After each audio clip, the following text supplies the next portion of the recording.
Welcome back to the channel. This is LaShonda. Welcome to My Two Cents. And today we're gonna take you back to an oldie but goodie.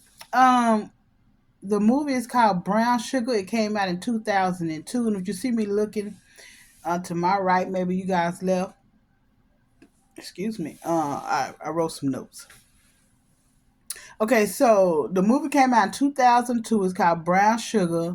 The cast is Sanaa Lathan plays Sydney, Tay Diggs plays Andre, Queen Latifah is Francine, Sydney's cousin. Most Def plays Cav or Cav.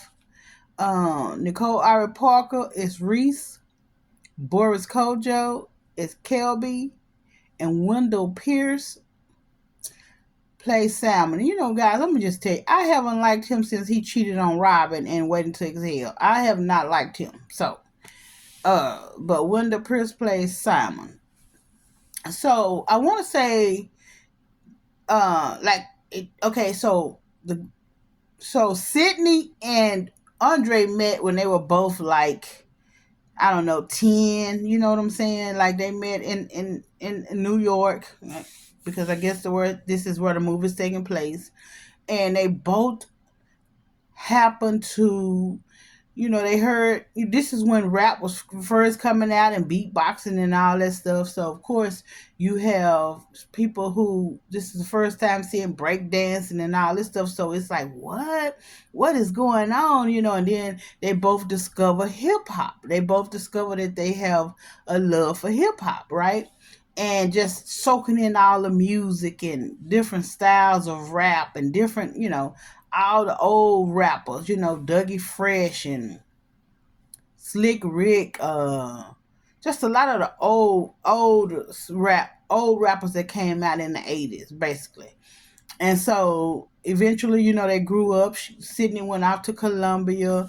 Dre did his thing, and eventually, uh, since they both had a love for music, um, Dre decided to go and, oh, I'm sorry, work at a music company, and discovered he did not like it because what he thought was music, Salmon was making a mockery of, because Salmon was about the bottom dollar. I don't like him in this movie either, right? But he was about the bottom dollar, and Dre was about making real music, right? So him and Sydney run across each other, again, like years later. And but what Sydney did say was like when she went off to college, Dre actually asked her, like, should they pursue a relationship, and she said no. So hey, so because they was attracted to each other and all that good stuff. And so she's working at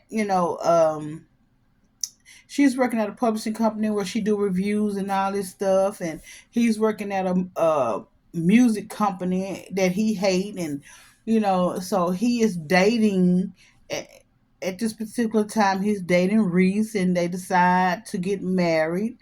And but him and Sydney have all this tension, this sexual tension. So the night before he was supposed to get married, him and Sydney, kiss. And she take her towel off, because when he came over, she had just got out the shower. And so they shared this kiss, and all of a sudden, he leave. So Sydney tell Francine about it, because she that what happened. And she was like, get your man. And they sitting Andre's wedding at the time, having this conversation back and forth. And Sydney is trying to be nice and subtle, and not loud. And Francine's like, you better get your man, you better get your man, you better say something, you better say something, stop this way and say something. But Sydney, no, she was like, no, I'm not gonna do that. So Dre ends up marrying her, because he did love her, but he also was in love with Sydney. And so all this had to come out, right? So he's married to Reese. And Reese felt some type of way about Sydney, but she was like, okay, well, he's, according to Dre, she's his best friend, and they grew up together and blah blah blah. You know how people give the side eye, but I'm gonna keep an eye on you, right? And then Sydney started dating a basketball player played by Boris Koja named Kelby. So now she has Kelby, and he went ahead and married Reese, and Kelby asked Reese to marry him.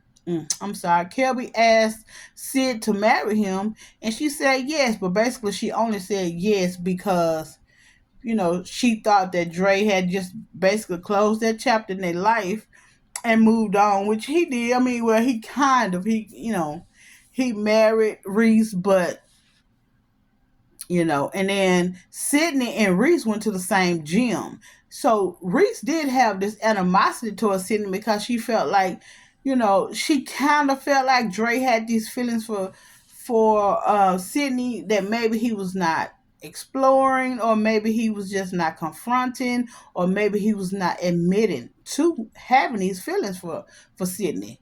And so Sydney would be the first one he run and tell stuff to, not Reese. And so she would find out secondhand, after Sydney. And so Sydney did catch her flirting with people.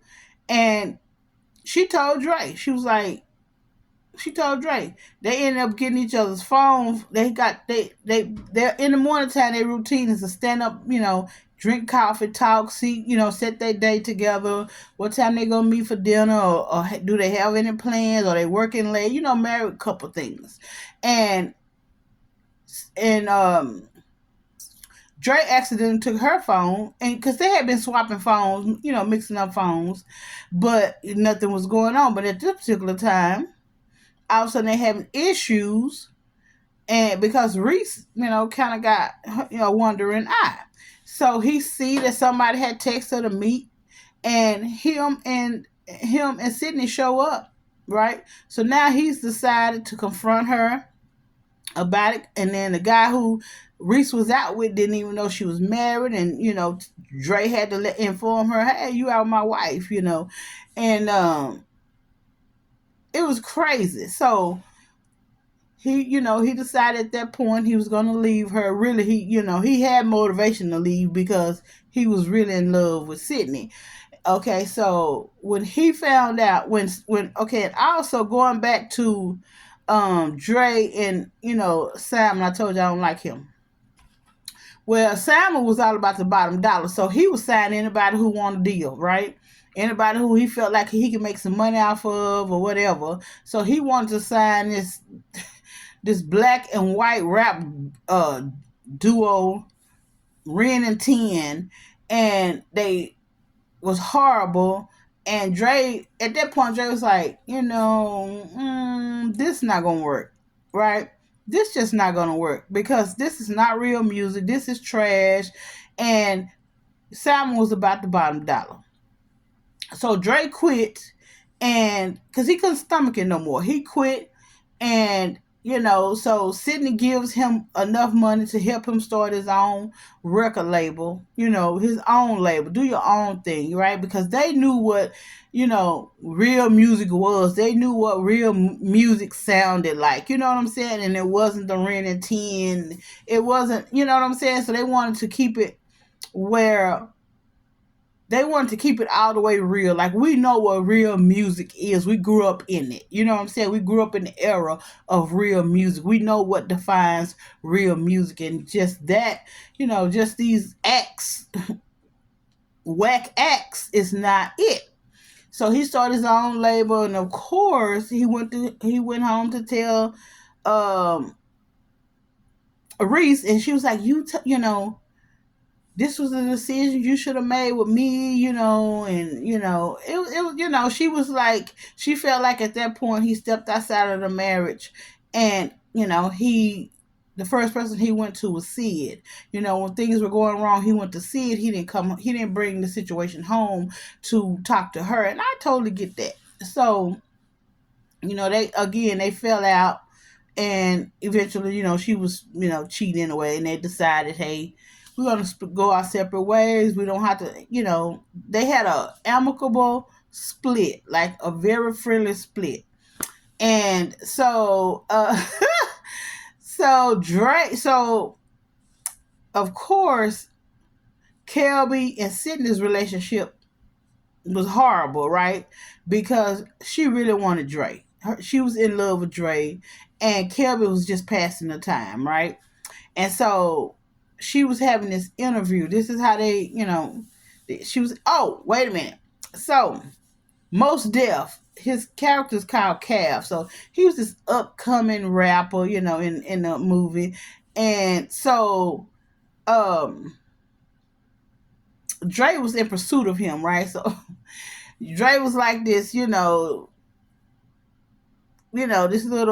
man with all this money or whatever, this preppy man, right? This man who had, like, he didn't clean stuff. And he was trying to win over Calvin. So Cal was like, okay, clean that back seat for me or whatever. He was like, clean the back seat. He was like, yeah, I mean, if you can't do it, he was like, I can clean the back seat. And because he went and saw him rapping, and he saw that he had what they was looking for. He had what they consider real music, right? Real talent, not like the Ren and 10 acts, but he felt like Cab had real talent. So he took his CD to a radio station. They didn't want to play it. He took it to like these record labels, and they was turning him down or whatever. And so he told one lady, he said, I'm gonna keep coming back. I'm gonna keep coming every day. I'm gonna keep coming every day until you listen to it, until you play it. And so he got a little discouraged at the end. Cal did. So they were all at they were all bringing in. They was all celebrating, or bringing in a new year, I should say. And so Cal, he was feeling Francine, played by Queen Latifah. So he was like, he was making this small talk with her and all this stuff, and she looking at him like, really? It was crazy. It was so crazy because it was crazy. But he was feeling old Francine, right? And so he did get around to asking Dre, what's up with Francine or whatever. He was like, oh, if you like to talk to her, holler at her or whatever. He was like, I can't do that or whatever. It was a cute little moment. So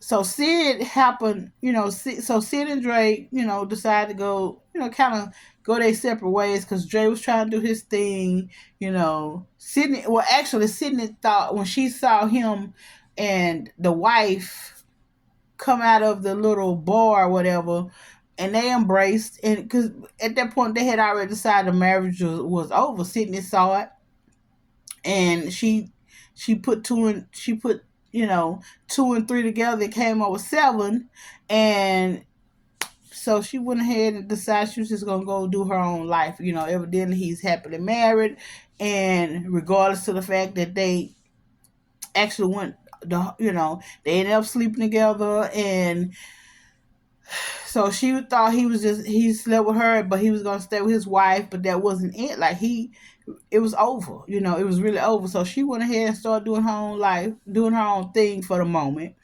And then so she was going to the radio station to talk to Angie Martinez, and Dre decided to show up, right?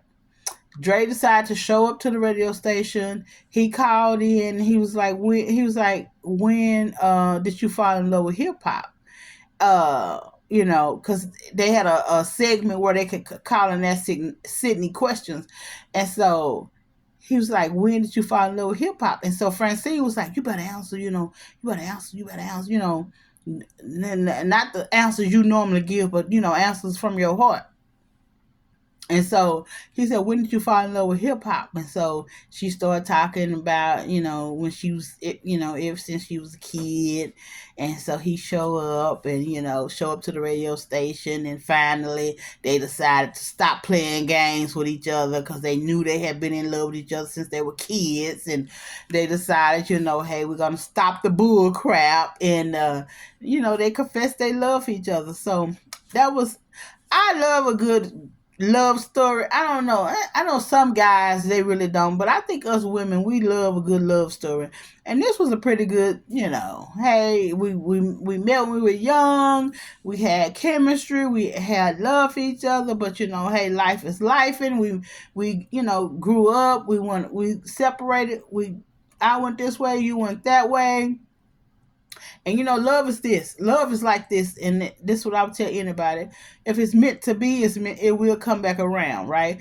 Okay, so that's what I can say about their love story. It was meant to be, came back around, it spent the block, as some say, and they was in love with each other, happily in love, and I'm sure the movie didn't say it, but I'm sure they got married and all that good stuff. Okay, so again, this was Brown Sugar. Came out 2002. I absolutely loved it. And this is one of those movies Boris Kojo and Nicole Earl Parker played in. And mind you guys, they've been married like 20 years. So this was 2002. And this 2024. So they got married a little bit after that. So hey, and they both played in Soul Food, the TV show, together. Yeah. So shout out to Boris Kojo and Nicole R. Parker, 20 years in the game, right? Brown Sugar came out 2002. This was a great movie. Again, the only person in this whole cast I really didn't care for is Wendell Pearson. Guys, like I said, when he played in Waiting to Texas Hell and he cheated on Robin, that was it for me. I'm still stuck in Waiting to Exhale. So I don't know. I don't know. I'm gonna have to bring myself forward. But in the movie I've seen him in, my mind goes straight to he cheated on Robin in Waiting to Exhale. Even though Robin was doing a lot, you guys know she was doing so much. But anywho, I don't know. I don't know. I don't want to be biased toward him, but I am because he cheated on my girl Robin. But again, thank you. This has been my 2 cents. And today's movie was Brown Sugar. And I will see you all in my next review. Have a nice day. Bye.